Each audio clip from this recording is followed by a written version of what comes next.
Queridos irmãos, a paz do Senhor Jesus, sou o pastor Elias Santana, aqui da Igreja Sede, no Distrito Federal. Estamos juntos para mais um capítulo da leitura bíblica diária. Nós estamos nesse projeto lindo de leitura do Velho Testamento. Como Deus nos abençoou na leitura do Novo Testamento. E com certeza, na leitura do Velho Testamento não será diferente. Nós estamos lendo o livro do Gênesis e hoje nós vamos para o capítulo de número 8. Capítulo número 8 do livro do Gênesis. No capítulo de número 7, nós vimos a manifestação do juízo de Deus sobre a humanidade por causa dos seus pecados. Nós vimos a firme trajetória do dilúvio, trazendo o julgamento e a punição de Deus para os pecadores. Agora, no capítulo 8, nós vamos ver o momento em que Deus vai restaurar todas as coisas. O realce desse capítulo é exatamente a restauração e o descanso depois da tribulação. O capítulo revela o final de uma tempestade e o começo de uma nova vida e esperança para o povo de Deus e para toda a sua criação. Observe que o final do capítulo 7, o versículo 24 diz assim: E a enchente prevaleceu sobre a terra durante 150 dias.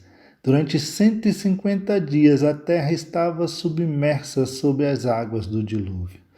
No entanto, o capítulo de número 8, ele começa assim: Deus lembrou-se então de Noé e de todos os animais selvagens e de todos os rebanhos domésticos e de todas as criaturas que estavam com ele na grande embarcação, e enviou um forte vento sobre a terra, e as águas começaram a baixar.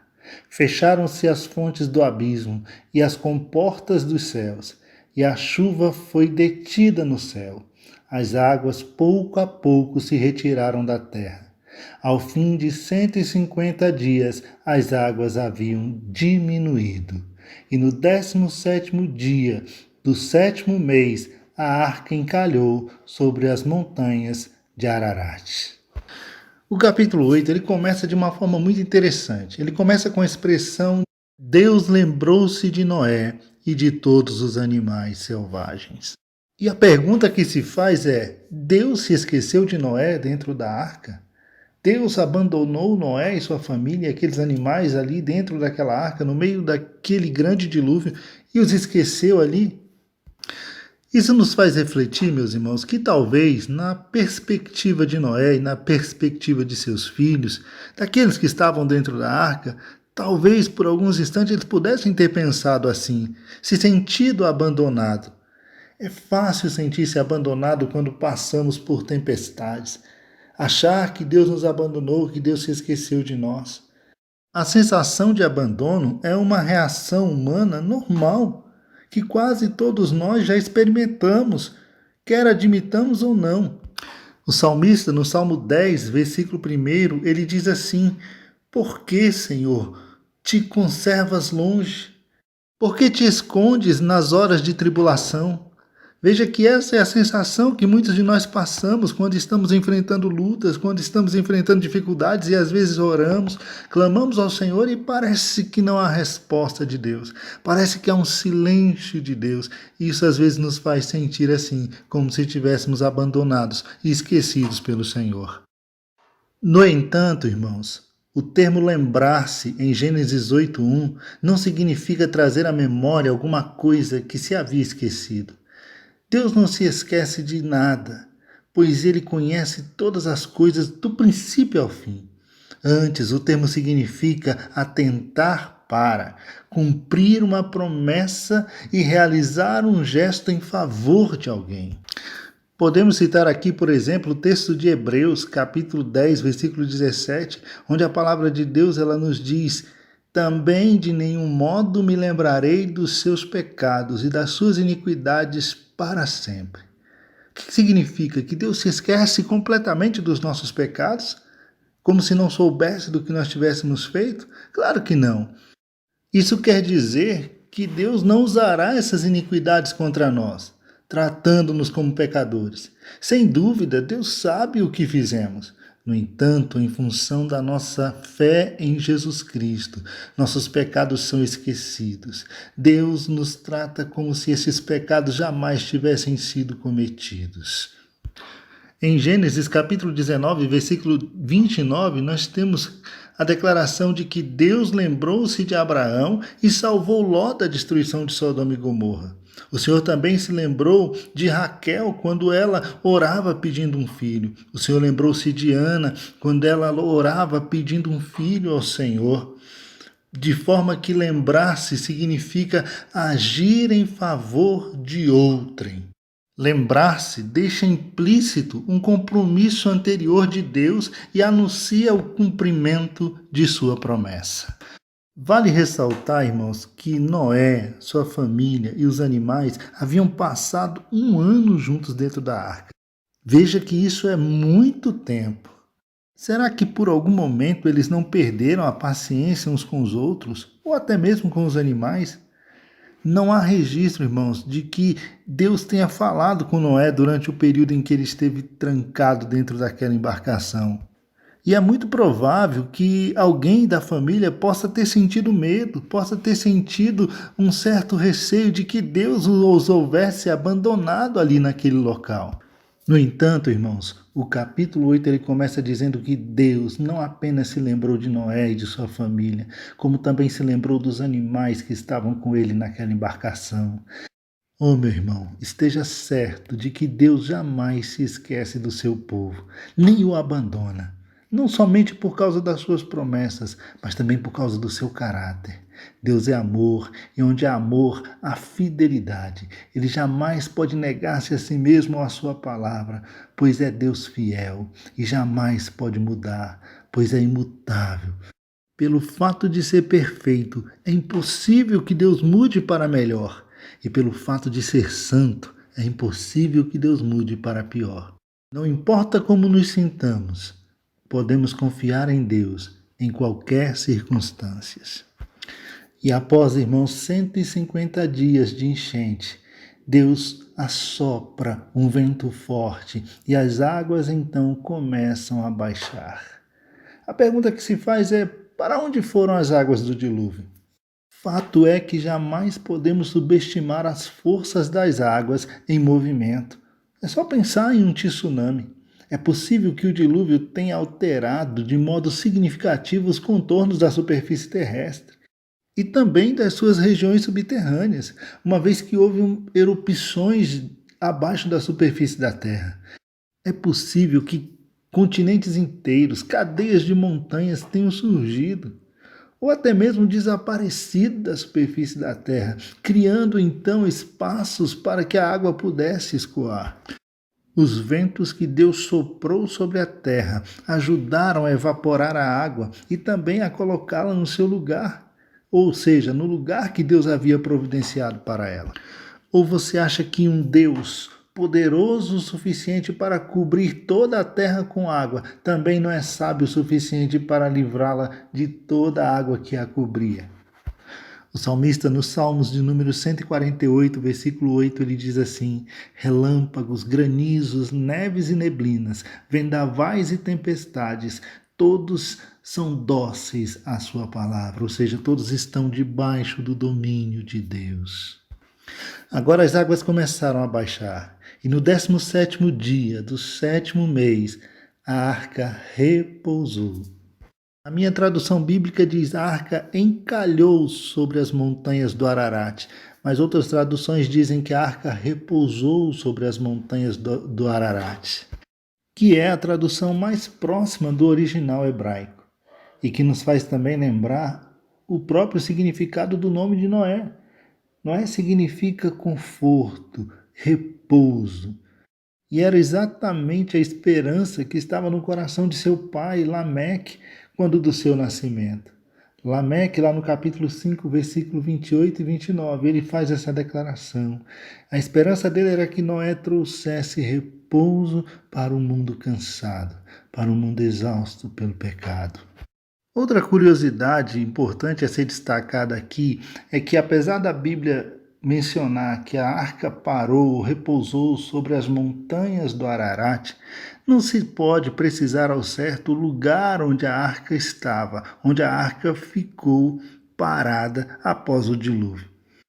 No ano de 2010, um grupo de pesquisadores, exploradores cristãos ali da Turquia, região onde estão as montanhas do Ararat, encontraram fragmentos de madeira em uma montanha, em uma das montanhas ali, a cerca de 4.800 metros de altitude. E esses fragmentos eles julgam ser possivelmente fragmentos da Arca de Noé. Eles encontraram uma peça de madeira medindo aproximadamente 7,5 metros de largura por 37,5 metros de comprimento, com uma área de aproximadamente 7 metros de profundidade. Quando um grupo de geólogos da China fizeram a datação deste material, chegaram à conclusão de que ele seria de cerca de 4.500 anos, ou seja, de aproximadamente a época em que Noé construiu a arca. Muitos críticos acreditam que essa datação não esteja correta. E outros acreditam que o material da arca, a madeira utilizada na arca, ela foi depois reutilizada para outros fins pela própria geração da época de Noé. E como a Bíblia não traz detalhes sobre o que aconteceu de fato com a arca depois do dilúvio, e muito menos sobre o ponto exato onde a arca estava localizada, não há como de fato afirmar que o material encontrado seria mesmo da arca de Noé. Voltando então ao texto bíblico de Gênesis capítulo 8, podemos observar que no versículo de número 5, a Bíblia diz assim: as águas continuaram escoando até o 10º mês, e no primeiro dia do 10º mês surgiram os topos das montanhas. No fim de 40 dias, Noé abriu uma janela que ele tinha feito na parte superior da arca, esperando que a terra já estivesse descoberta. Então Noé solta um corvo. Todavia, este animal ele ficou sobrevoando a arca, voando ao redor da arca. E como o corvo é uma árvore de rapina, provavelmente ele tenha encontrado ali vários corpos boiando e pousou sobre estes corpos e acabou não voltando para a arca. Depois Noé soltou uma pomba, a fim de saber se realmente as águas haviam diminuído de sobre a superfície da terra. Mas a pomba, ao contrário do corvo, ela sobrevoa as águas, não encontra lugar para pousar e então retorna para a arca. E Noé coloca a pomba de volta na arca. Está no versículo de número 9. E depois Noé aguarda mais 7 dias e ele solta esta pomba novamente. E agora essa pomba retorna à arca no final do dia, trazendo uma folha de oliveira presa em seu bico. E assim então Noé entendeu que as águas de fato tinham baixado, tinham escoado de toda a superfície da terra. O que podemos observar aqui, irmãos, é que apesar da arca haver repousado em segurança, Noé ficou dentro da arca aguardando as instruções de Deus para que pudesse sair. É interessante notar que Noé, depois que ele solta a pomba e ela retorna com uma folhinha de oliveira, um galho de oliveira preso em seu bico, e essa pomba com o galho de oliveira preso ao bico tornou-se hoje o símbolo da paz, é o símbolo mundial da paz, essa pomba com o galho de oliveira preso em seu bico. Veja que Noé, ele teve a certeza de que estava seco, mas ainda assim ele continuou dentro da arca. Esperou mais 7 dias, solta a pomba novamente, só que dessa vez a pombinha não voltou mais. Ela encontrou lugar para pousar e não voltou mais.